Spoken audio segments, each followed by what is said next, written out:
Il y a des phrases qui jalonnent une vie comme qui jalonnent une culture et qui, des fois, ont bien marqué notre époque.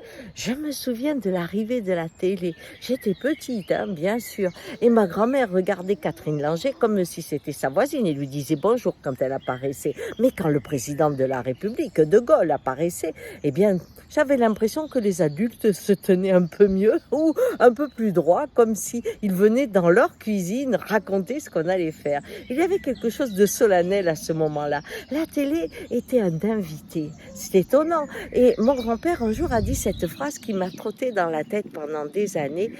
Il dit, en nous regardant à table, vous voyez, avant, la table était un cercle.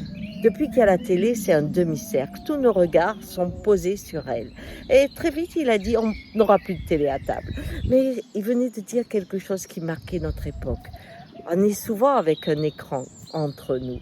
Et cette phrase qui est sortie il y a quelques semaines ou quelques mois sur les réseaux qui disait quand le téléphone avait un fil, on était libre. Eh oui, lui aussi est arrivé entre nous.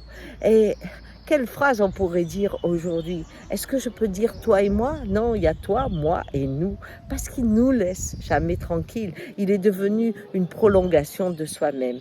On est dans un monde où les objets ont pris une place qu'on ne peut pas imaginer. Fort intéressante d'ailleurs, mais c'était bien que mon grand-père un jour dit on ne regarde plus la télé à table. Il avait commencé à penser qu'il y a des limites où l'espace des humains a besoin de garder toute sa place sans une seule technologie à côté. Bonne journée!